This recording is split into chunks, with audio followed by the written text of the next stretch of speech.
Hello, welcome to East to West WLS, the podcast where we support the bariatric community with humor, humility, and honesty. I'm April and I'm the West. And I'm Jason and I'm the East. Today we are so excited to be welcoming Megan to the podcast. Hi, Megan. Hi.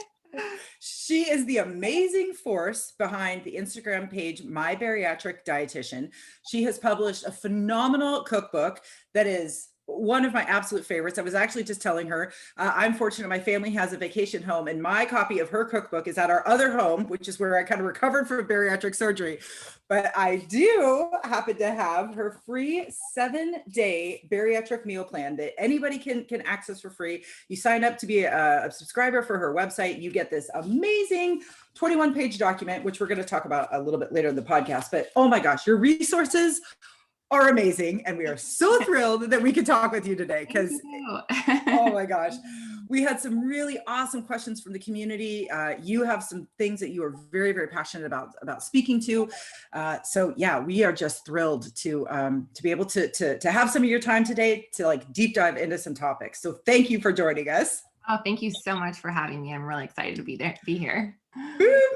So just a little bit of background for those of you who are new to listening or new to watching our podcast. Jason and I both had a type of bariatric surgery, vertical sleeve gastrectomy, or VSG for short. Basically, he and I are both missing about 80% of our stomachs.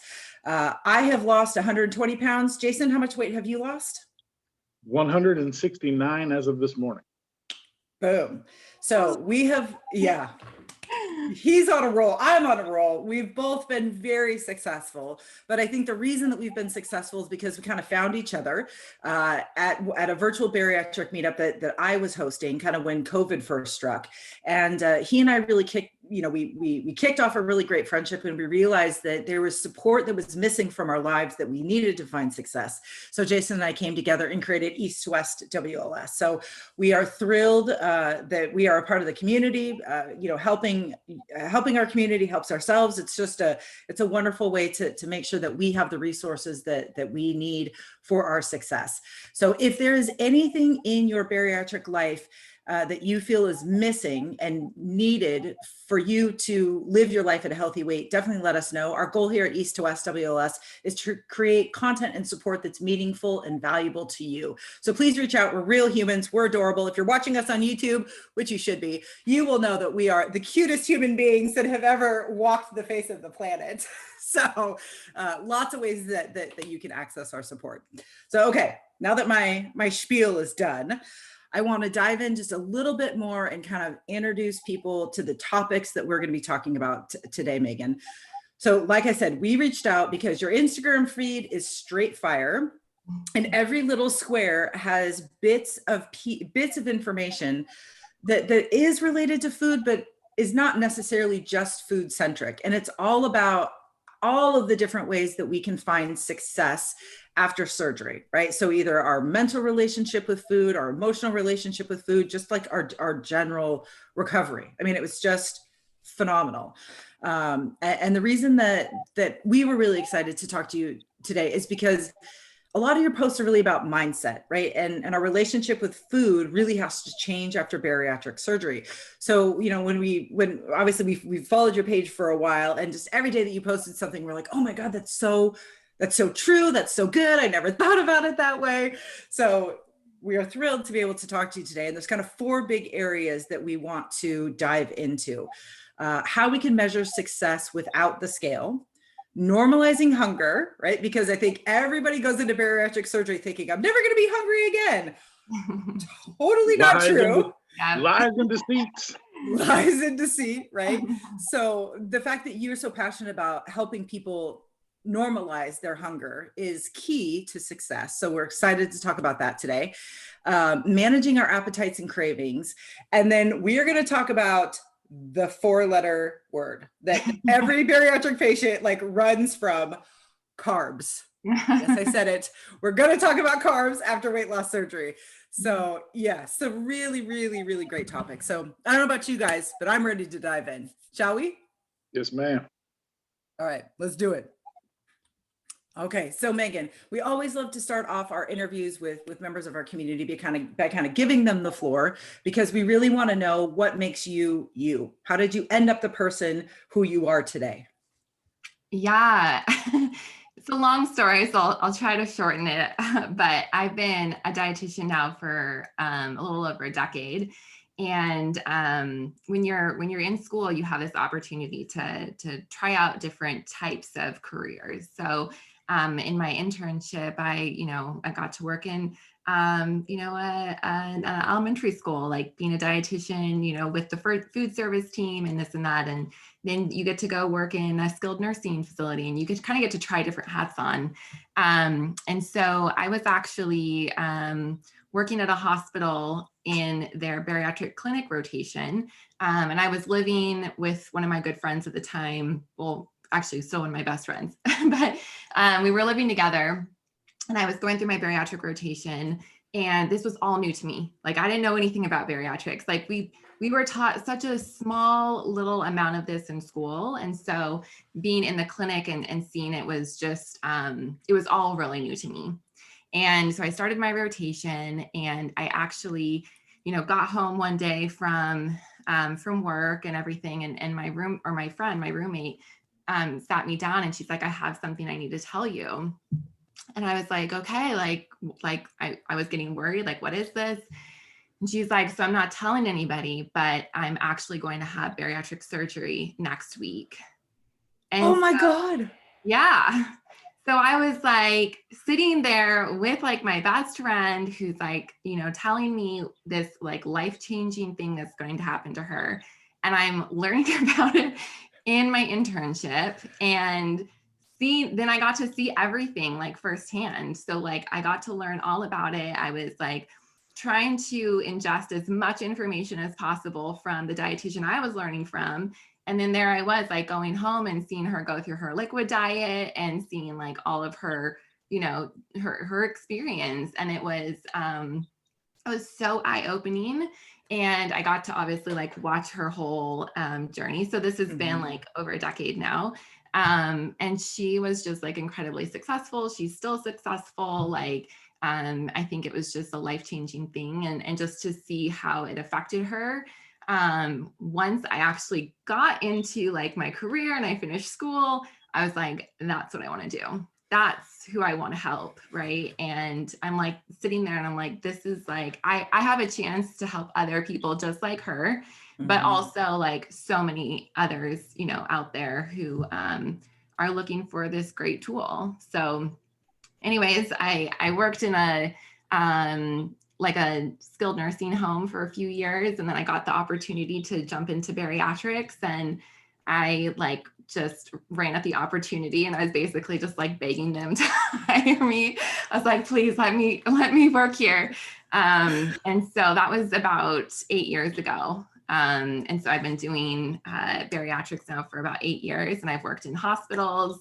And then I started my own little kind of side project. I just wanted to like create more content for people, because in a hospital, like I get to see people and they go home, and like, there's just like a lot of lost opportunity there to connect more. And so I started a blog, and then I started an Instagram, and then I was like, oh, maybe this is like a thing I could do. And yeah, so now here we are. Well, and I think it's so amazing that you have such an intimate view into what it means to be a bariatric patient, right? With your best friend. I mean, that's something that not a lot of people get. And it was really interesting. Just a few weeks ago, I had the opportunity to sit down with 4 of my closest girlfriends, and we just had a very intimate conversation about my procedure, about what it was like. And all of my girlfriends, the thing that really, I guess, struck them the most is that they could never understand why I weighed so much more than what they did, because we did everything together and the same. Right. Yeah. We were the same. We had the same level of physical activity. We ate the same foods. We drank the same amount of alcohol. We indulged, we enjoyed, our lives were very, very similar. And all of my girlfriends were like, it didn't make sense, and it never made sense, and it still doesn't make sense. But, I think the fact when you have such a close, knit relationship with another human, they really look beyond your shape and your size, and they just love you and they appreciate you for who you are as a person. But then weight is such a delicate topic for a lot of us that it's just something that just never gets broached in these friendships until somebody comes out and just says to you, hey, I'm undergoing this, here's why. And it's hard for everybody to adjust to, because you're just not used to seeing your friend or talking with your friend about their size and shape, because it really doesn't matter. But yet you want your friend to have a long, healthy life. And it's just a very, very difficult conversation. So that's just so interesting that you have had such a close relationship with a bariatric patient. I feel really fortunate, and actually over the years, I've known a few other friends who have also undergone surgery. And, I always tell them too, I'm like, don't feel like just because I'm a bariatric dietitian that you, like, I'm like, criticizing you or watching you, like, just live life. Like, we're friends first and foremost, but it's always great to just, still be able to see like a little sliver of like, kind of the behind the scenes too. Well, and also making the connection with, your best friend's journey along the way, not only kind of following along with that while you're doing your internship and all that, but you also get to bring to the table watching her success by implementing all the things that you're going to be teaching people. So, first and foremost, that those things will work. So it kind of gives you a little more confidence, not only to pursue it, but in the information that you're giving out when you can see it working, versus in the hospital where, like you said, you have limited interaction and then they go away and you just kind of have to be like, well, I hope it worked out, and you just, that's just really all you know. And I also just kind of felt too, like, especially in school, when you learn about something like bariatric surgery, you learn about the basics, like the very, generic information. And then you learn about all of the side effects, like, worst case scenario, this can happen, and like how to help people who are dealing with that. And what you don't realize at the time, like when you're in school, is that that's not necessarily the norm, right? Like having issues and complications and that's not the norm. And unfortunately, I think that we're trying to then now kind of teach the rest of the world that bariatric surgery is actually a very safe procedure. And that, with of course, like good habits and self-care, like you won't necessarily run into those issues, right? And I think we're still trying to kind of clean up that stigma around surgery. And so I feel very fortunate that I was able to, my first experience with surgery and a surgery patient was extremely positive. And I just got to see her just, flourish. So. Well, and one of the things too, I noticed when April and I started uploading these episodes to YouTube, before our stuff got put on there, if you researched VSG or any kind of surgery like that, all you got was my horrible experience with this, or my, my problems I had with this, or why this was bad, or why this was awful. And so that really kind of drove that stigma and not only, created it, but also fueled it to keep going. And you had so many people that were just ready to jump, shout from the rooftops what a bad time they had.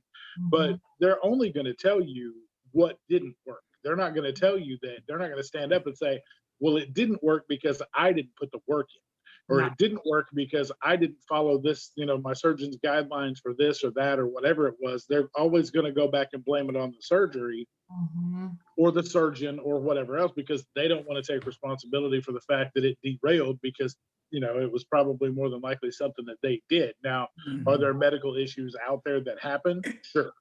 But the percentages of those are so few and far between, but they seem to have the loudest voices when it comes to, YouTube or whatever else they can get on, whatever platform they use to shout from the rooftop. So I think, you with the, taking it the way you did and wanting to get out there and dispel a lot of that stuff is kind of the same thing along the path that April and I and some of the others that are supporting the community are also on for that very same reason. So it's good to hear others are out there doing the same thing. Yep, absolutely. It's important that people, I think there's like you said, there's a lot of negative stigma around bariatric surgery, and it's going to take all of us who have had it to come out from the shadows and say, I've had bariatric surgery. I have been successful. I needed this to live my life at a healthy weight. And it's a normal medical procedure. Mhm. Right? And the more people that say that, the more normal that this is just going to become. So yes, we are united in that goal for sure, for sure. Okay, awesome. Well, let's dive into our topics because we have 4 major areas that we are very excited to talk with you about today. The first thing is how we can measure success without the scale, right? So we all know that our weight is a number that we need to know, and it's a great tool or marker for success that we can use. But it's not, right? It's not the only way that we can judge our success. So why is it important to find these other ways of knowing that we're making progress that's beyond the scale? Yeah. So I have a few things to say about this, because I think that when it comes to like measuring success, I mean, when you really think about, why you had surgery, right? It's not because you wanted to have a certain number show up on the scale, right? I mean, that might have been part of it, but it's so much more than that, right? And whenever I sit down with my clients, and they're pre-op, I mean, people are telling me things that are so intimate, right? Like that they want to be able to get up and down off the floor and play with their grandkids. They want to be able to go ride on like a roller coaster or go skydiving, or they want to just like go for a hike and not have that like shortness of breath, right? And so none of those things have anything to do with a number per se, right? It's about your ability to live life the way that you want to live life. And so I feel like when you have these amazing goals that are just so much beyond the scale, that it's really unfair that we only measure progress with the scale then, right? Because that number on the scale does not dictate whether or not you can, move comfortably, you can be active, right? And a lot of people start hitting those kind of non-scale victories way before they even reach their goal.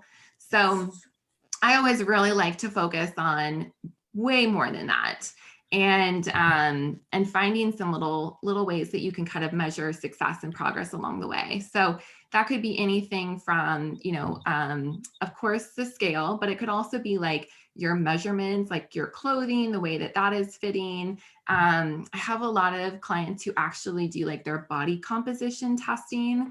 And I actually find that this is so helpful, because I actually have quite a few clients who have really been getting into fitness as they've been losing weight. They've been like ramping up their exercise programs. And I have a few clients who will come to me recently and they'll be like, Megan, I only lost a pound this month. And I'm like, all right, what does your body comp say? And they're like, oh, I'm down 6 pounds of fat and I gained 5 pounds of muscle. So I'm like, okay, like that's huge. Like that is huge. You lost all that fat and you're gaining muscle. Like something is happening. Like screw the scale, Yes. And so I always encourage people to kind of look at really things outside of that number. And whether that's measurements, whether that is the non-scale victories, like what size clothing you're wearing, or your energy level, or how you're sleeping, or, whether or not you're taking certain medications anymore, or like, your lab results, like your blood sugar level. I mean, like the list goes on and on and on. But I always tell my clients to like choose some things that you can focus on throughout this journey, besides just the number on the scale, because so many people like have that battle with the scale, right? They get on it and it dictates the rest of their day, and like it dictates their self-worth. And it's so unfortunate, because this is a really hard journey. It takes a lot of hard work. And I always tell people, like if you step on that scale and you're putting in the effort, you're eating well, you're moving your body, you're hydrating, you're sleeping, and then the scale doesn't move, does that mean that none of those things are still worthwhile? Right. And so I think we have to find those reasons to still stay invested in spite of what the number on the scale says. Right. And it's good that you mentioned that, because one of the things you said that stuck out to me the most is I'm roughly 56 pounds away from my goal that I wanted to initially reach losing weight. And then I want to build muscle back at, like, I'm trying to get down to about 250 and then lift my way back up to about 275. Mm-hmm. Now, it's going to be tough, but the way my body's made up, I usually lean muscle mass carry around about 230 pounds of lean muscle. Mm-hmm. But post-op, I know that's gone way down, because I know I'm losing muscle. I can see it. I know. Mm-hmm. But the amount of energy and the things that I can do now, and all the things, the way my body feels, even though I'm still 56 pounds away from my original goal, is night and day difference. Like, even at my first 30 pounds I lost, like I've talked about this before, but that first 30 pounds I lost, I felt amazing. So I was imagining at that point what I would feel like at this point. And the fact that, the other night when we went to the grocery store, used to dread those trips, because I would feel, if I could make it all the way through the shopping experience, I was wrecked by the time I got to the car, and I would have to rest to even be able to carry the groceries inside. So not only did I make the whole trip, make it to the car, put everything in the car, I ran the cart to the cart return and jogged back to the car, got in the car, was not out of breath even through all of that.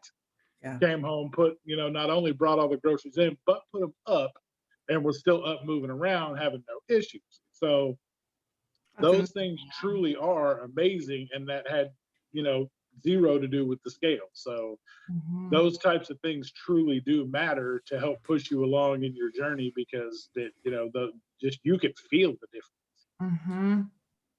Well, and what I think is very hard for people who are pre-op is that you just can't imagine how quickly and definitively your life is going to change after surgery. And you've never, you can't remember a time when you weighed a healthy weight and it wasn't a monumental struggle to maintain that weight. So your brain just can't go there. But the only thing that you know for sure is a number, right? You know what stepping on the scale is, and you know what that means. So, for people to take the time before surgery and really reflect on, what are those things that I'm so excited to do or feel or experience that's not related to a number?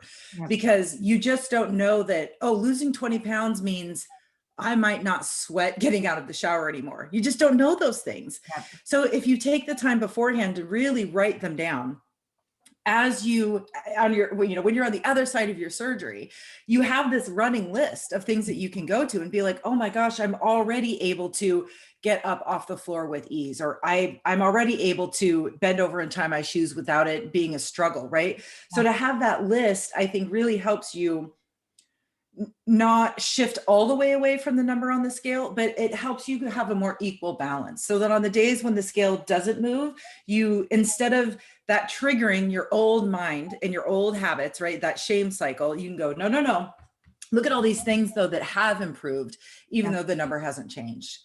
My goal weight is 180 pounds. I vacillate between 200 and 205. I have yet to see a 100 number, and it's a struggle for me.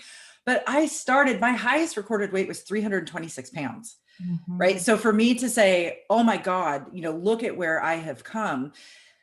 Yeah, seeing 180 on the scale, okay. I mean, I guess that would be an achievement, but that one achievement is not going to overpower the thousands that are now on my list of things that I've accomplished. So yeah, this measuring your success without the scale is a critical piece to finding long-term success. And I would even go as far as to say it's long-term happiness.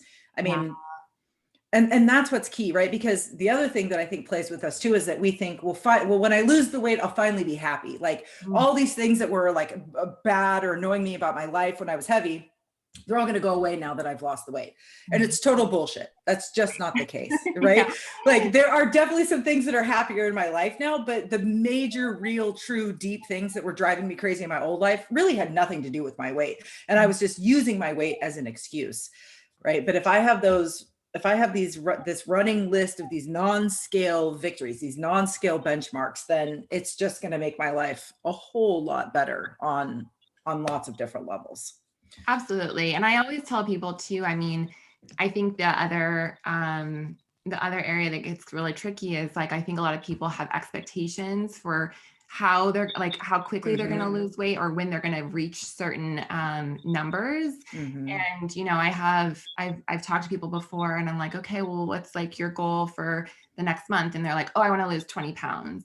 I'm like, well, you know, that's great to like aspire to that. But yeah, we actually don't have control over what that number is going to be. The only thing that we have control over are the actions and the choices that we make to help us get there. But we can't decide when that number is going to strike. We can only control our own actions, right? And it's 1,000% true. And it's so hard to make true, because for so long we have told ourselves, I don't have any control over anything, which is not true. You've had control over this the whole time. It's just that food has had such a vice grip on your inhibitions and your self-esteem and your self-worth that you have not been able to, you know, to really understand that you have that control. And after surgery, you realize, oh my gosh, I really do have this control. And that's a catch-22, right? Because and you feel so bad for the poor people that hit their first stall, because they're like, I don't understand. I'm doing everything right by the book. I'm following the Bible step by step, but it's just not moving. And I'm like, oh, honey, that's fine, because it's going to happen that way. Like, there's nothing you can do about that. That's your body telling you to hold on a minute, because you know, you've been dropping some pounds. So yes, you got to have the reset. That's completely normal. Like you're doing everything right. Just continue to do everything the way you're doing. It's going to start moving again. I promise. Like it may be a while, but you just got to calm down. Like it's going to happen. Well, and I always tell people, like, you know, I'm very much a visual person. So if I can equate things to something that I've seen in my life, it helps me make a lot of sense. And I always tell people, like, think of your body as like a temple or a pyramid, right? The Egyptian pyramids are like straight sided and they just go like this. Yeah. Some people are going to lose weight like this, right? And then it's like, think of the same Egyptian temples, and kind of like that limestone has sloughed off and you can see that they're little tiny steps, right? Well, your weight, some of us lose weight like that. I am like an old Aztec Maya pyramid, right? Like I started at the top and I went like this, and then I had this huge like flat line, and then I went like this again, and then I had another big flat line. I was like, everybody's going to lose different, just like the different, you know, civilizations of the world have built different temples and monuments for their culture. You are also going to lose weight the same way. So don't compare your temple or your monument to somebody else's, because it's going to be different. Yeah. The big goal here is that we all have this, right? We all kind of make this triangle of sorts, so that we start at the top and we work our way down, and then we get to a healthy weight. But my healthy weight is different from yours. It's different from his. It's different from everybody else's. So your body is going to tell you when you are at a healthy weight. It's your job to listen to it. It's your job to nourish it. It's your job to check in with it and make sure that you're giving it what it needs to thrive. It's going to tell you. You've never listened to it before. You have to get good with listening and like seeing and checking in, because again, like Jason and I, most of us, our lives were here up before surgery. This beautiful head bossed this body around, and never the two shall meet. I mean, this was just a walking vessel or a swimming vessel, but this was where life was. And lo and behold, that's not true. I didn't know that. This actually has a say. Weird. And I have to learn to listen to that, which is all a part, you know, there's a lot that goes into it.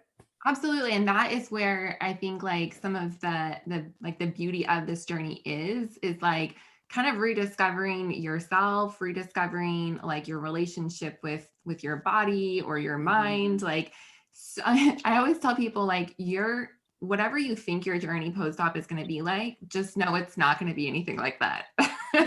And like, I can't predict what it's going to be. Like, you know, like I can't predict that, but just know that like, it's going to be very special. And there's, as long as you have an open mind and you embrace it and you're willing to like learn and dive in, you know, it's going to be really, really, really awesome. But it's you really can't predict what's going to happen. No, post-op journeys are like snowflakes. They may be in a sense, it's every snowflake is a snowflake, but at the end of the day, every snowflake is completely different. So you may have a few things that line up, but the overall journey will be way different. It's so true. Yeah. Freaking A, Jason. Every goddamn episode, he comes up with these like, you see what I'm talking about? You're like, oh, like he's just Jason. And then all of a sudden he's like, oh, your journey's like a snowflake. Jesus Christ. God damn it, Jason. This is why one day you will learn why I'm called the Smithsonian. You'll figure it out. Yeah, he keeps telling me and he keeps proving he's correct. And I just can't quite understand it. I'm getting there. All right, my friends, let's talk about hunger. Because most people go into bariatric surgery thinking, I'm never going to be hungry again. I'm so thrilled. And then some people, like we were talking to Katie the other day, she was like, oh, I was hungry as soon as like, I was never not hungry. And I was like, what? And then my hunger came back, you know, after a couple months. Jason, I think, was the same way. So we need to say this loud and clear. You will be hungry. Yeah. Hunger does not go away after bariatric surgery. Yeah. But we have this misconception because we don't understand what hunger actually is. So will you enlighten us, Megan? What is hunger? Why do we experience it? And what is actually going on in our bodies when we experience hunger? Yeah, so hunger is really related to hormones. That's what you can relate hunger to. And so usually that when you think about like a physical hunger, like the growling sensation, like the emptiness in your stomach, you know, that can be related to a hormone called ghrelin. And most of our hunger hormone, that ghrelin hormone, is made in the stomach, but it's not all made in the stomach. So I think a lot of the misconception comes from the fact that people are told, you know, oh, we're going to be removing the portion of your stomach that makes hunger, right? Like the hunger hormone. And then people get hungry after surgery and they're like, oh my gosh, like what's wrong with me? And so the reality is that hunger is normal. And like that hunger hormone is produced in other areas outside of just like that one area of your stomach called the fundus. So I think that we're kind of doing a disservice when we say like, you know, hunger is like the enemy, or like you're never going to have hunger. So, and that will be your freedom to weight loss, right? Because it's important to still have these signals, right? It doesn't necessarily mean that if you have hunger, you're doing anything wrong. It's not like everybody walks around who's lost weight or who's at, you know, they're a healthy weight and they're saying, oh, I'm great because I don't have hunger anymore. You know, like that's like, we're not trying to like get rid of hunger. We still need to have those cues. Just like we have cues for all kinds of things. We have cues when we have to go to the bathroom. We have cues when we're tired and have to go to sleep. Like we don't want to necessarily live a life where we have no cues, because then we don't know how to take care of ourselves, right? Those cues are there for a reason. Right. And hunger is our physiology, our biology telling us that we are needing to take in some nutrients, right? I mean, that's literally why we have hunger. It's the signal, it's the cue that says you are burning more than what you have, you need to replenish. That's what hunger is, right? Because really, no matter what surgery you've had, there's all kinds of different bariatric surgeries. I mean, there's a type that completely takes your stomach offline, right? And then reroutes it. You are still going to have your hunger signal. And it just means that your body is missing something that it's needing. So how can we differentiate between the true hunger signal, the nutritional hunger, and then this like emotional or this, this mental hunger, because we've all experienced that, right? We've all thought, oh my gosh, I'm hungry. And we go to the pantry or we go to the kitchen and we eat something and we realize, oh, wait a minute, I'm actually full. So why am I experiencing these hunger signals? What is that? Yeah, so there's really that difference between like a physical hunger and like more of like a head hunger. So, or I even call it like a head or heart hunger. So, whenever you have like a physical hunger, you can think of that as if there's like a scale from like 1 being starving, like it's been too long, you're like almost queasy, sick, because you haven't eaten, and then a 10 being like so full that you're uncomfortable or you're going to be sick, right? So our hunger like lives on this scale, and a 5 would be kind of like more neutral. You don't feel one way or the other. You're just neutral. But hunger really kind of slides on that scale, right? And so you're going to notice if you're physically hungry that you might start to feel like you're getting like a little peckish. But if you wait and wait and wait, that signal or cue will get stronger over time, right? And it is more gradual. It comes on more gradual unless we're maybe really busy and like life's crazy. And you might, of course, like realize it's been too long and now you have like, you're hangry. But hunger, physical hunger is really like a gradual process. Now, head hunger is something that often comes on very quickly. And it's usually for something very specific, right? It's like, ooh, like I saw a commercial for, I don't know, some cookies. Like I want cookies now. So it comes on really fast. It can be, for something very specific, something salty, something crunchy, something sweet. It's not just for like general food. It's not like you open the fridge and you're like, I could eat X or Y or Z, right? It's very specific. And oftentimes too, even once you eat it, it might not necessarily make you feel satisfied. So if it is, let's say that you're eating for non-hunger reasons, like boredom, like we're all stuck at home these days, you're just bored and you're in the fridge or in the pantry and you eat something and you don't necessarily feel like you had it, but it's like not really satisfying. Well, that could even be a sign that you're actually trying to use food as like a distraction or as like a way to comfort yourself, or right. And we eat for all kinds of reasons. And it's not to say that eating for non-hunger reasons is necessarily bad, but if you're finding yourself often reaching for something because you're sad or you're trying to procrastinate, you don't want to get to like that work project, so you like wander down into the kitchen, or you're stressed, or you're anxious or lonely or tired, or there's so many other reasons that we as humans use food. And so it's always great to kind of explore, is this hunger, or I should also say, is this time to eat, right? Because there are still surgery patients who don't necessarily have that hunger cue, or might not be as strong, and they do have to eat more like on a schedule.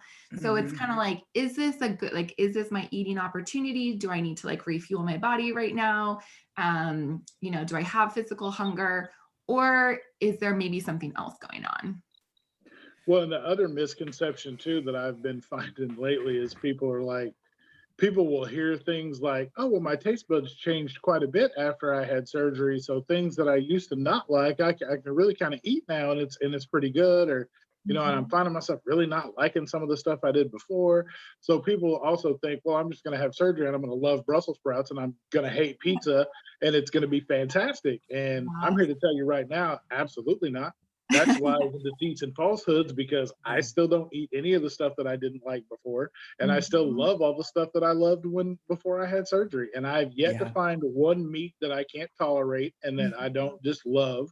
So that's wrong. So please don't do that, because I promise you, you may pick up some things that you find that are a little too much for you. Like some things may be a lot more rich, or flavors may be a lot more sensitive to you now.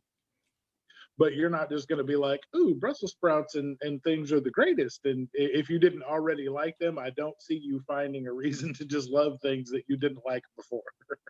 Yeah. And I think, you know, people's tastes, I mean, it can change throughout your entire life. I think what does become different is I have noticed, and just when you were talking about this, I was really like going back in my own experience. I was just thinking about my own hunger. There are some days where I'm hungry and I don't care what I eat, right? I just go into the kitchen and I'm like, what do I have? What's the protein source that I want, right? My thinking is so different about the meals that I want to eat. And then there are days where I go into the kitchen, I'm like, oh my God, I need a sandwich, or I really want right. And it's very specific. And when you said, like, you know, you're going to crave something, or you're going to want something very specific, and you eat it and it's not satisfying. I was like, oh my God, that just really clicked for me, because it's so true. On most days when I want something very specific and I eat it, it didn't do it for me. It didn't do what I was thinking in my brain it would do. Whereas if I just go into the kitchen and I eat something that I've either meal prepped for myself, or it doesn't matter what I ate, I'm needing nutrition. I'm not spending the rest of my day thinking about how I'm still craving something. Mm-hmm. That's so interesting. I would have never made that connection without you saying that. And I think I mean, a lot of this too, I think just, it takes some time to go through experiences and to like to check in with yourself and ask yourself, like, am I hungry? Is it time to eat? How am I feeling right now? You know, like, even just like, am I tense? Like, is my body really full of tension? Am I feeling a certain way? Right. And am I leaning towards food to help try to solve or manage that feeling, rather than as like fuel, right? And again, there are so many reasons that we, like, you know, we might eat for non-hunger reasons. Maybe there's a birthday celebration, and, you know, sure, it might not be like time to eat, but like, you want a little bit of cake, like that is not like the end of the world. But it's more about those reoccurring, frequent, like, habits that we have, and either trying to work on changing those, or breaking them, you know, or just being more aware of them too. I think a lot of times we live very busy lives. We have a lot going on. And so it's easy to be an autopilot, right? And just kind of wander into the kitchen, or to grab something and eat it, and then not necessarily put like 2 and 2 together. So I always am encouraging people to just, you know, take a deep breath a second before you actually grab something, and just say, like, you know, is this intentional, or is maybe something else going on? Well, and the hard part that people really don't, you know, kind of pre-op people, or people that have just had surgery, don't realize how strong your mind can trick you into believing not only are you need to eat something, you're hungry, or this is going to be the best thing ever. If you just can get a hold of it and eat it, it will just be fantastic. Well, the highlight reel, as I like to call it, will fool you 90% of the time, because you'll sit there thinking like, oh man, I remember this time when I had this and it was the best, and oh my God, I just need it. And then you get it, like April said, and you eat it and you're like, that sucked. That's just how that goes. I mean, the highlight reel makes it seem like it was the best, like that honeymoon phase where you had it, you're never going to beat that. It's just, you know, it's just not worth doing that and derailing the progress, when you can meal prep something else that you know is going to be beneficial for you. At the end of the day, you're still going to be full when you eat it, regardless of if it's the burger, you know, the double cheeseburger that you really want, or it's, you know, chicken or whatever, or just a burger patty wrapped in lettuce that you can eat and still be on track with what you've got, you know, going on. There's ways that you can still, you know, make what it is you want to eat, but do it in a healthy option. So true. That, you know, that'll get you through get you through those cravings.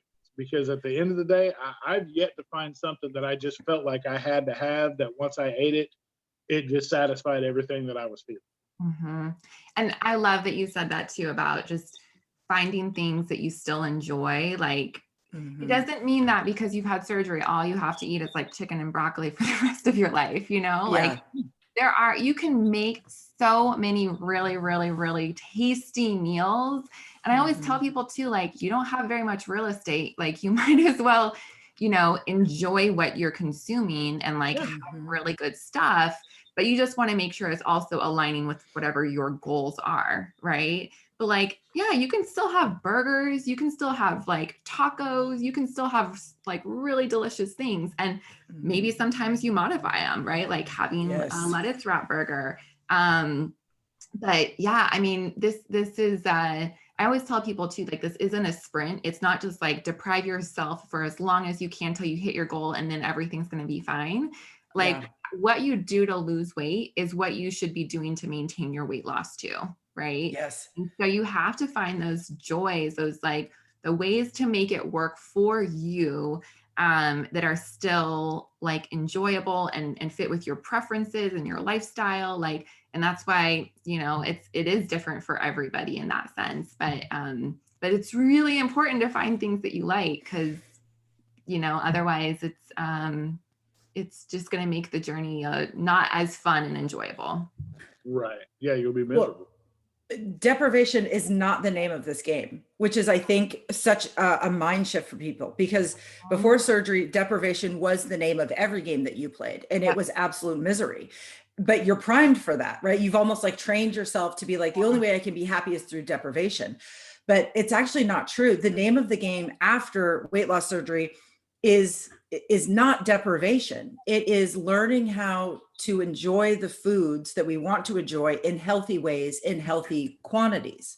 Right. Yeah. And Maddie is one of she's a very prominent member of our community. She is like the master at finding bariatric friendly swaps for our old traditional recipes. And that can be part of the joy in the kitchen again, is figuring out, how do I make the foods that I enjoy in bariatric friendly ways. Wow. And the other thing that I want to let people know too is that, in the conversations that we've had with people and the work that I've done with my bariatric therapist, right? A craving is your indication that you have an addiction, a dependence, or a tolerance on a food. And the reason that you're craving it is because you are looking for that high that first interaction with that food gave you. But the shitty thing about it is that you are never going to reach that high again. It's why people are addicted to drugs, and people become addicted to items, is because you get a hit of something that very first time. And now you're going to rest of your life looking for that high, but you are never going to get it, right? And that is the danger of addiction.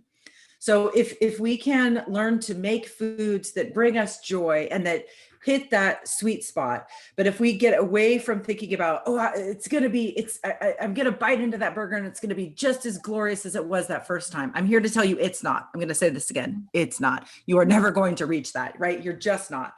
So we need to move away from that, and we need to find joys in foods in ways that are healthy and sustainable and nourish us. It absolutely can be done. And that is the work of bariatric surgery, right? We've kind of gotten in on our page. It's kind of like one of our taglines now. It's like, this is the work of weight loss surgery, is learning to make these shifts and changes.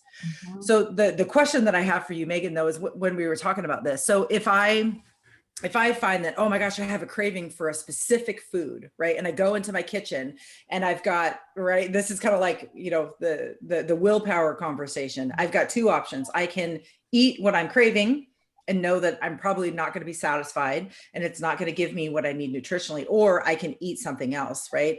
Is that the decision that we need to do in the moment, right? Do I need to say, okay, I could eat this, or I need to eat not that and enjoy these other foods that I've prepared, knowing that I can always enjoy whatever I'm craving, right? That's never going to go away, right? But that is the choice in the moment. Is that what we need to do to kind of overcome, this hunger craving? That's a good question. So I think of it kind of in, like, again, I never want people to feel like they're depriving themselves or they're living in this life of restriction. And so I do think that there's going to be those times where maybe we do have like a kind of that sweet tooth, right? And when we find ourselves in the kitchen.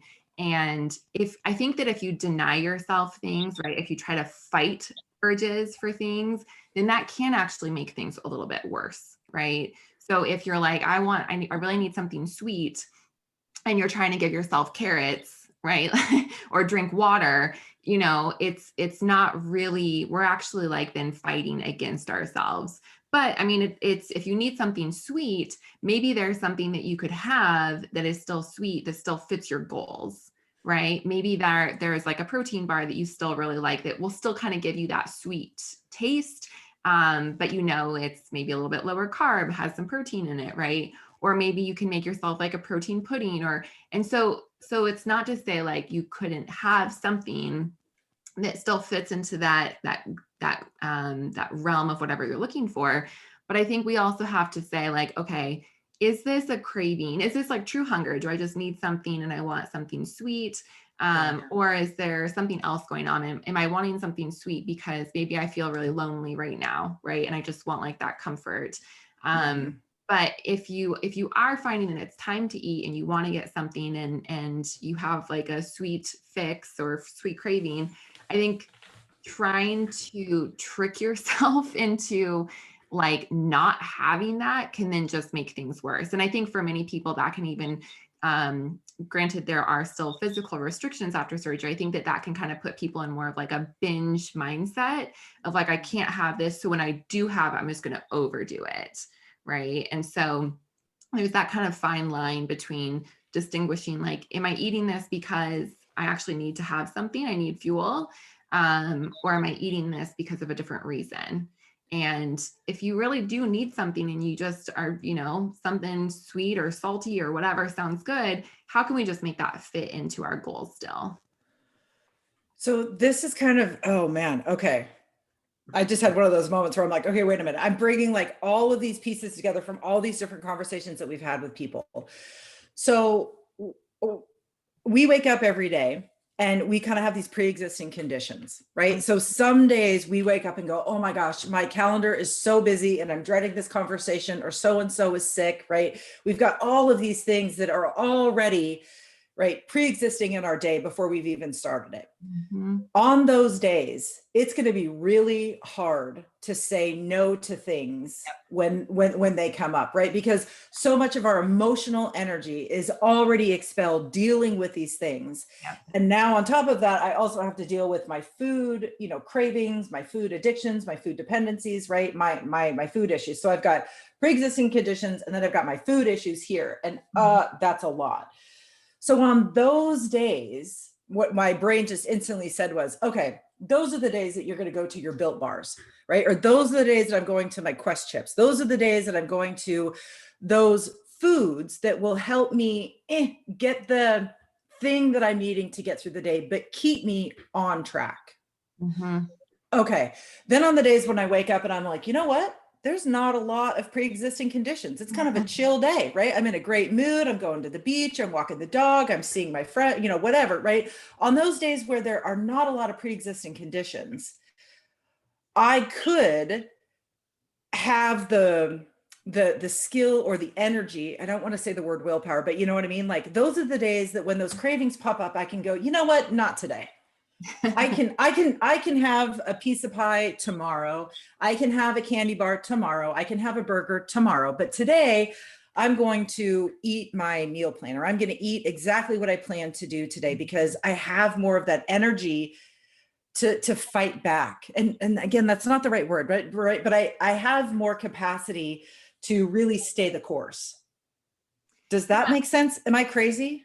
No, it totally makes sense. And I think that there's kind of different ways to approach this too. Like if whenever possible, of course, I always tell people like, it's great to stock up on healthy options, right? Or to meal plan or prep a bit, you know, but again, like that is something that we can always work towards doing more regularly. But it's also not to say that every one of us is going to do that perfectly every single week, right? And so if we have the opportunity to meal plan and prep and have like great options around and we are really busy, well, great. Like then we have like things we can go to and like life is simple. But there's going to be those weeks where like everything is crazy and you don't have anything meal prepped or planned. And yes, like the best thing that you can do are just to have some of those like either great products that will still keep you on track, or just having like really simple things you can throw together. You know, is that just like like deli meat and cheese rolled up and like something super simple, yogurt?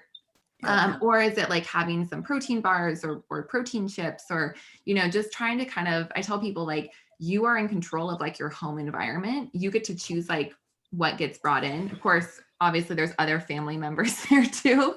But if you can try to keep like your own personal like stock or stash of things that fit your goals that you still enjoy, that's a win-win situation, right?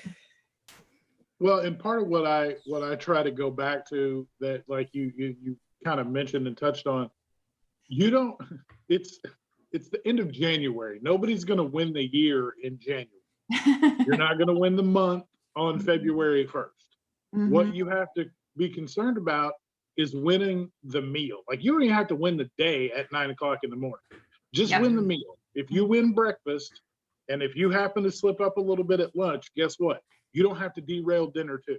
You can come back and bring it back together and have the, you know, the Slim Fast slogan, the reasonable dinner, the sensible dinner. You can always come back to it. It's not always going to be where you blow up the whole day. Like, that's our old way of thinking, where we blow up the whole day because we screwed up on breakfast. You know, we had extra bacon at breakfast, so you know what? I might as well have pizza for lunch and let's just wash it down with ice cream for dinner. Like, you don't have to do that. You can.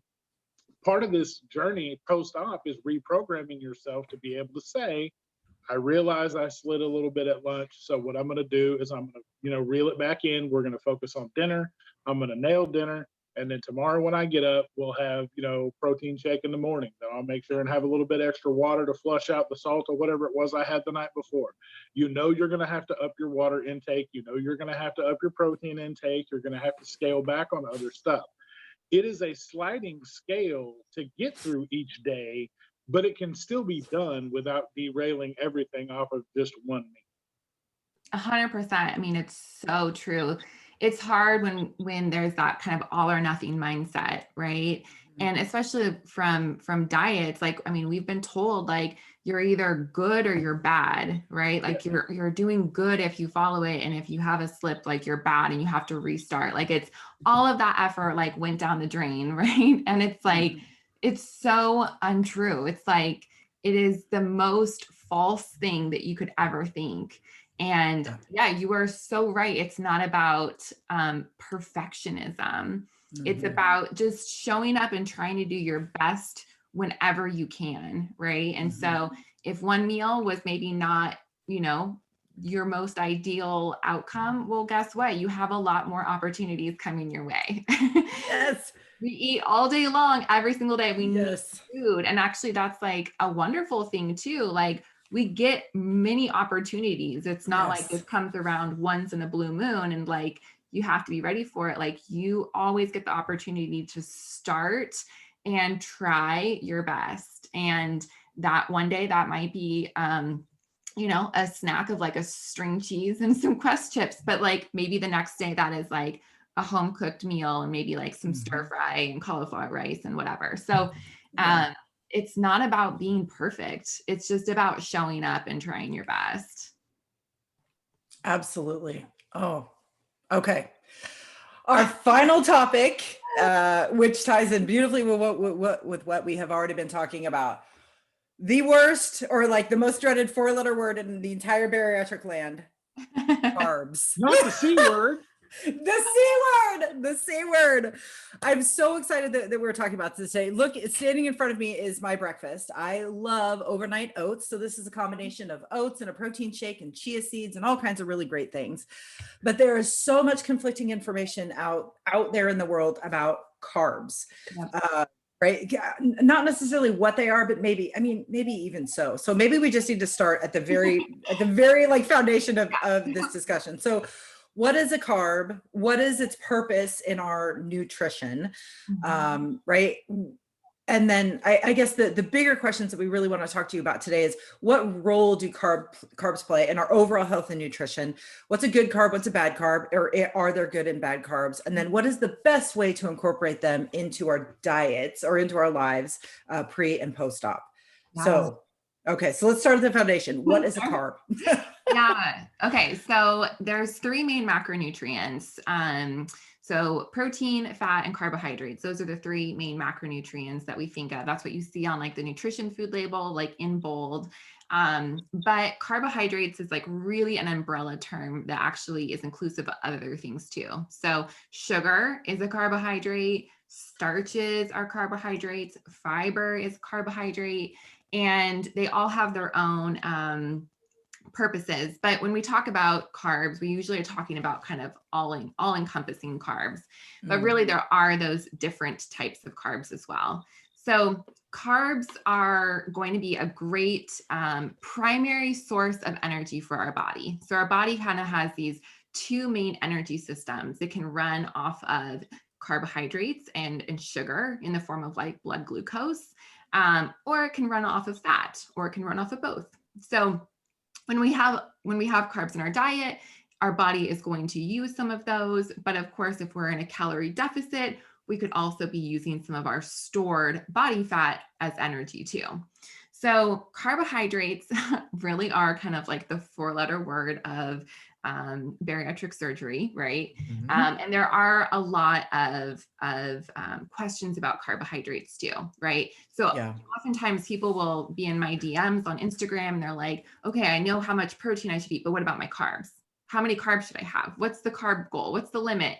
And so it's that answer has to be a little bit, it is based off of the individual, but I always tell people that carbs can be included in your diet. Now, there are some people out there who, maybe their surgeon has very specific goals for them for, a particular reason. So I always tell people, like, obviously follow your doctor's advice, but for the general bariatric population, carbs can still be included. Now, what I do say though, is protein is still king. So we need to focus on protein. And protein is always going to be a challenge for many people to get in. And so that still needs to be like the primary focus. So when I say like, oh, you can eat carbs, it doesn't mean like, all right, like now you don't have to worry about anything else. You can just eat carbs. It's really about like, let's focus on our protein first, choosing healthy fats, and like making sure that the carbs that we are consuming are as nutrient dense as possible. So kind of going back to carbohydrates, there are those foods that are going to be carbohydrates that are just mostly sugar. So think about like candy, right? Or like syrups that you might add in like coffee, just like regular ones, not sugar-free, of course. There's sugars added into a lot of things. Different like condiments have a lot of sugar in them. So those are going to be like really fast acting. Like we digest those really quickly, and they don't really keep us very full for very long. They might taste good in the moment, but then they could actually end up making us crash. Or even some people after surgery might have side effects of eating sugar or too much sugar, right? They might have something like dumping. So in general, we want to try to aim for things that have more fiber in them, more that are more nutrient dense. And that's going to include, everything in kind of like that produce spectrum, right? So if it's growing from the earth, it's probably going to be a pretty good option. But of course, like the more processed that it gets, the less nutritional value is in it, the more it's stripped of those vitamins and minerals and fiber, the less it's doing for us. Now, does that mean you could never have like, a bite of pizza crust? Like, of course not. Yeah, you can still include those things, but we want to also make sure that there's still some inclusion of those either whole grains or vegetables or fruits or beans or lentils, right? Just that variety in there too, so that you have that balance. But I mean, a lot of people do find that when their carbohydrates are more, I'm going to use the word managed, when they're being mindful about their carbohydrate intake and they're choosing protein with their meals and they're choosing those healthy carbohydrates, what you're going to notice is that your energy is just going to be a little bit more sustained. Your appetite's going to be more sustained. Your hunger is going to be more balanced. And that's really because your blood sugars are getting more balanced too. But when you have those those simple carbs, those simple sugars, and you eat them by themselves, that's when you can see like your blood sugar spike and then crash. And then you are looking for something else, right? You're craving more carbs, you're wanting more carbs. And so I think we kind of like to lump all carbs together and just say like, you know, don't eat carbs or super low carb, or, you know, you can only have carbs once a day or whatever it is. But the reality is that we have to really look at expanding our definition of carbohydrates and focusing on the ones that we like that are actually more nutritious. Well, and I think what people also fail to realize is that if you're only looking at a number, you're also not looking at all of the other nutrients or essential elements that can be included with a carb, right? Yeah. Like oats or vegetables, right? Like spinach, like all these things that do have carbs.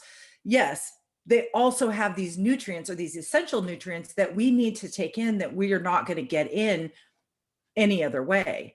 And our body is built to use all of these elements kind of from from these whole foods. And if you're not ingesting them, then you're missing out on some other things that also come with the carb. It's not that you only eat the carb and you only get the carb. You're getting all of these other things that come with it. Totally. Yes. And and there's like, you know, like no one like superfood, like, oh, just eat this and like all your bases are covered. Yeah. It's like every single, you know, plant source out there, or, you know, has its own benefits, right? You might get some omega-3 fatty acids from this option, and you might get some vitamin C from that option. And so it's not about just having like that one superfood. It's about just trying to include as much of a variety as you can. And that might be, you know, that might be not like variety day to day or meal to meal. Maybe you eat broccoli all week long, but maybe that means like changing it up, you know, each week or even like each season, right? Like maybe certain times of the year, that's when, you know, you get like that wonderful summer fruit, and that's when you have that. But maybe in like the fall, maybe that's when you're having like squashes or you're having something else. So I always tell people, don't feel like you have to include especially like vegetables, don't include things that you don't like. No one's making you eat like Brussels sprouts if you don't like them. But like if there's vegetables that you do like, just try to find ways that you can include them a little bit more often if you have the space to do so, right? And that just might even be like mincing up some veggies and throwing them in your meatloaf, or putting some in like your chili or your, you know, meat sauce, right? It doesn't have to be complicated. Well, and that's why I love my overnight oats. I just noticed I love my protein coffee. I have protein coffee almost every single day. But you know, drinking something is very different than eating something. So I love those overnight oats because they're protein packed. It actually starts with protein, right? I'm adding protein powder, or I'm adding a pre-made protein drink to the oats. I'm adding in chia seeds, I'm adding in blueberries, I'm adding in like, you know, other things that go into that. So for me to be able to eat something that is, you know, whole food, I know what went in it. I know that there's other nutrients that are going into that meal that I've, you know, prepared for myself. It's just a different experience, right? Because the chewing is going to kick off different parts of my digestion than just drinking my protein coffee, right? So there's other things to think about when it comes to carbs. It's not just like, oh, carbs are bad. No. That chewing action that you're going through is actually sending different signals to your body than if you were just to drink something, right? So that's another element to this too that people, I think, often forget. 100%. I mean, yeah, that whole process of chewing and breaking things down, and there's that difference between like the mechanical digestion, like your stomach actually like working to contract the muscles to break things down. And then there's also the chemical reaction that's happening with like stomach acid and gastric juices, and they're like breaking things down too. And so it is very different if you're just drinking something versus eating something solid. But the benefit too of including more of those, like I said, like higher fiber carbohydrates, is that fiber also takes a lot more work for your body to break down. We don't actually absorb fiber. So any kind of carbohydrates that are coming from fiber we kind of can like pretend like they didn't really happen. Because they pass through. They just pass through. Yeah. Okay.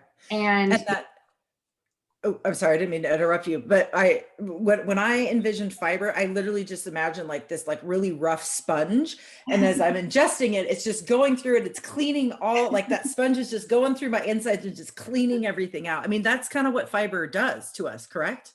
Well, there's different types of fiber. There's soluble Okay. fiber and there's insoluble. So insoluble is more of that kind of rough fiber that moves through, doesn't really like it wouldn't dissolve in water, right? It would just kind of sit there. Okay. Whereas soluble fiber is going to be more, you can dissolve it in water, and they have like their own benefits and their own purposes. And I always tell people, don't worry about like, did I get enough, insoluble versus soluble fiber? Just focus on eating fiber and you'll cover your bases. And that's really hard for people who've had surgery because you don't have a lot of space, right? So getting enough fiber is really hard. I mean, even the general population doesn't really meet their fiber goal. And then if you think about people who've had this, drastic change in their stomach capacity, well, guess what? It's going to be even harder for them too. So any little bit that you can get is great. And then of course you can always supplement your diet with a fiber supplement. But really trying to aim for those carbohydrates that have fiber in them are going to be just so wonderful for like your overall health, for helping to keep you feel full longer, helping to regulate your blood sugar. They're awesome options. So, like if you ever have the chance to eat like, I don't know, let's say like some sweet potato versus just eating like a potato chip, right? I mean, it's sure, it takes a little bit more prep to do something like a sweet potato, but making that kind of change from a more processed version to something a more whole version, you're just going to reap a lot more of the benefits of those micronutrients, like you mentioned, the vitamins, the minerals in there, plus you get the fiber and like the good stuff there too. So what are your go-to carbs then, right? So what would you recommend that we take in more of to be more balanced and just kind of more nutritious? I always say go for veggies first whenever you have the opportunity. I feel like that's oftentimes the biggest challenge is just to get vegetables in. But veggies are going to be a great option, even if you're not a vegetable lover. Sometimes I hear that. Go for just the ones that you like, right? If Brussels sprouts aren't your thing or cauliflower is not your thing, then don't eat it. But, for many people, there are veggies out there that they like, whether those are bell peppers or onions or green beans. Go for what you like, first and foremost. And then, of course, like it's great to try to include fruits in your diet, especially berries. There's a lot of great seeds in there with a lot of great fiber, a lot of antioxidants. So even if you buy something like a Greek yogurt, maybe even opting for one that isn't flavored and then adding in your own source of, flavor from something like berries or like some sliced almonds even. So you can kind of doctor it up and make it a little bit more nutrient packed that way. So yeah. And then of course, like any of the whole grains, like you mentioned, having oats, but that's a great option too, just to try to include, and that could be like a whole grain cracker. There's the wonderful like low carb tortillas these days, and they make like whole wheat versions, right? So even just trying to opt for something that maybe has a little bit more fiber in it, or is made with like a whole grain, is also a great way to get some extra nutrients. So, and I'm just looking at, I'm looking at the, your 7-day meal plan that anybody can download for free. And I'm literally, I think I'm on the page where it's like the shopping list, and I'm looking here and it's like apple, avocado, blueberry, green apple, mangoes, raspberries, organic peanut butter, some rice cakes, spinach, lettuce, broccoli, carrot, cilantro, cucumber. Lots of bell pepper, lots of green, green cabbage, and then what you would expect in terms of some dairy, but really there is nothing really on here that's processed. This is all just real whole food that you are bringing together to kind of create these very nutrient dense meals. And when I'm looking through the recipes, this isn't complicated. Sausage and cheese breakfast casserole, like a coffee protein shake. I think one of your really simple recipes is just cottage cheese, yogurt and berries, or cottage cheese with blueberries, right? So this isn't like rocket science. This is just literally like, go grab some whole foods and combine them in ways that are delicious and tasty. Yeah. I mean, and granted, that is an example of like a very much home cooked week, right? Like everything homemade, or simple, like simple things you can throw together. And that is not, I don't want people to ever think that that's the only way to eat. But whenever we get that opportunity to be able to infuse just more real food in our diet, like our body just knows how to deal with that, right? And it knows how to get the nutrition out of that, and there's so much more value from it. And again, when you just don't have a lot of real estate in your stomach anymore, you know, like let's try to plan to get as much as we can out of the foods that we're consuming. So so that 7-day meal plan has a lot of recipes and inspiration in there. And you could always simplify it too. So if you didn't want to make as many meals throughout the week, you could just choose, you know, even just 2 or 3 and just try to eat off of those and save the other recipes for another week. But I mean, a lot of this too is it does take a little bit of time and energy to kind of get in the swing of things. But I always tell people that everything is like that, right? No matter what you want to try to learn or get better at, it's not easy at first. You know, you just got to start. Just start someplace. Just start with like one new recipe or one new snack, right? Or planning out like your breakfast for 1 week. Like, it's just about getting a little bit more experience under your belt. And before you know it, it's just going to become your new normal. That's just going to be your lifestyle. And you're going to have so many different ideas and options that you can go to that fit into your preferences and goals. Well, and you'll also figure out too that the more you learn to meal prep ahead of time, you'll take 1 day a week and meal prep like that. It saves you so much time, and it saves you so much energy and effort because you don't have to worry about it. Your meals are stacked up in the fridge in little containers. You just grab one and go. So not only do you not have to take the extra prep time, you don't have to think about what it's going to be. You don't have to go to the store and get a bunch of stuff because it's already pre-prepped, ready to go. Grab it, heat it up, go. I mean, there's more freedom in meal prepping than people could ever understand. And this goes for people that don't know what they're doing in the kitchen. People, you don't have to be a 5-star chef to know how to, throw some chicken together. Because like I'm excited right now because people that have listened to this know that I grill, I smoke things, I love to cook in all ways, shapes, and forms. And I got a whole new pack of chicken thighs that I just cannot wait. As soon as we get off here, I'm going to prep those. I'm super excited. I love doing it. So for me, it's therapeutic. Like the whole process of getting meat ready and seasoned and getting ready to cook it and figuring out which way I want to do it, prep it. Like for this pack, there's so much chicken in here. I'm going to split it and cook it 3 different ways. Yeah. And I'm going to do it all at one time so that I'm done at the end of the day. And it just, to me, I find, like I said, it's therapeutic to me. So I think more people will find that they can find a love for the kitchen, even if it's something that they're not familiar with doing. It's not very hard to do once you take some time to think about it, and it will save you so much time in the long run.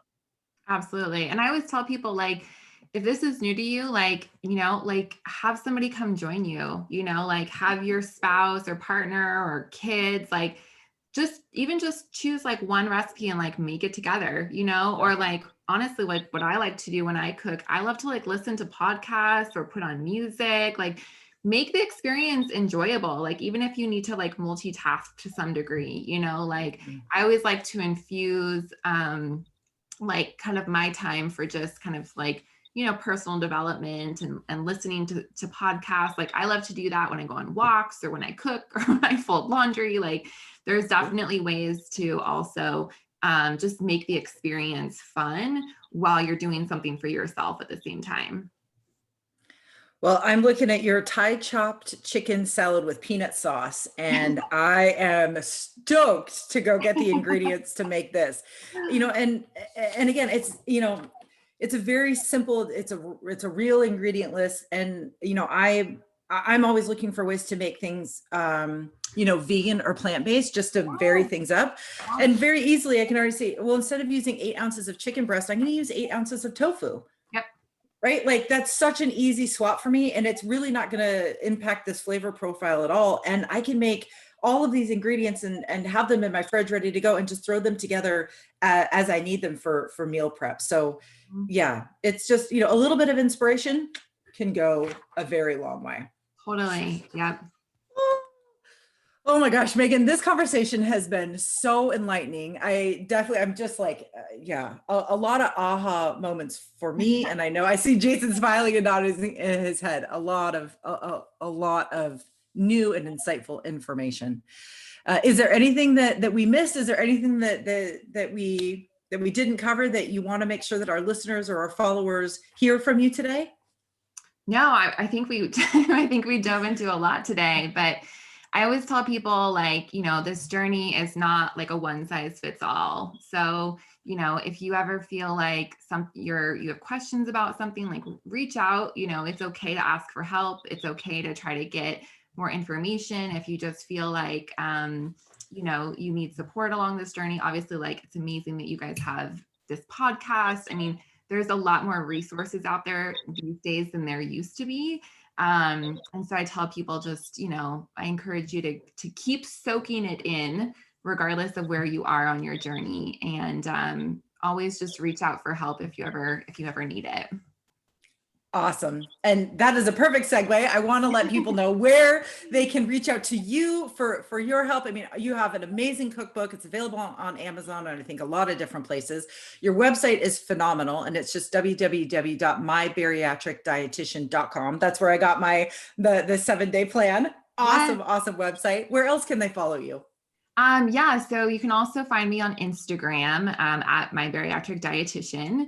And then I have a Facebook page. I don't use that quite as much, but I am there also as My Bariatric Dietitian. So the best place to find me is on Instagram or on my website. And if you ever have questions or want to contact me, I'm happy to talk to anybody on Instagram, or you can certainly contact me through my webpage as well. Perfect. Oh my goodness. Megan, thank you so very much for joining us today. We know your time is valuable, and we very much appreciate you giving us some of it to share back out to our amazing bariatric community. Thank you. Oh, thank you so much for having me. This was wonderful. So great to meet you guys and chat. Thank you. We feel the exact same way. So for all of you who are listening or watching, if you like what you are seeing, there are a couple ways that you can keep the support coming. And I'm just making sure that I'm turning to my notes, because there's all kinds of ways that you can do that. So you can subscribe, like, rate, and review our podcast in your podcast player app or on our YouTube channel. That's a huge help. You can attend our live events on Instagram or Zoom. So every Tuesday we go live for a segment we call the Struggle Bus, where we invite guests like Megan on to join us to just answer your questions or your concerns in the moment. So if you're struggling with something, consider joining us on Tuesdays. Every month, we also host a virtual bariatric meetup that is free for the community, where we invite guests on to kind of come and do exactly this, just in a live format. You can like and share our content, tag us in your posts. You can also become a patron of East to West. We are on Patreon, and your monthly financial support just allows us to keep the content coming and it also allows us to grow so that we can reach more people and we can provide more support. So if you're interested in becoming a patron, for as little as $5 a month, you get the perks and benefits of being a major supporter of East to West. So there's information linked in the show notes. There's information on our Instagram and on our website, all kinds of places that you can go, and you get early access to the content, which is nice. The last thing that I'll say is that if you have a topic or something that you would like us to explore, please reach out to us directly. You can send us a direct message. You can actually go to our Anchor homepage and leave us a voice message, which is amazing because then we can drop them into the podcast episode. So yeah, please reach out to us. Our goal is to create content that is valuable and meaningful for you. And we do that by you offering your feedback to us. So please know that we are humans, and we are very excited to connect with you. Oh my gosh. Okay, Jason, did I do it? I think you pretty well covered it. Megan, we can't thank you enough, like April said, for joining us. This was very, very informative, and we appreciate your time today. For for our weight loss community, you know, again, we thank you guys from the bottom of our hearts. All the support and love that we get from you guys is what helps us keep pushing forward to do what we do and bring you the content that we do, because we couldn't do it without you guys. So we appreciate that from the bottom of our hearts. And just remember, in this journey, we're all together. You've got this, we've got you, and we'll see you next time. Awesome. Thanks, guys. See you soon. Bye-bye.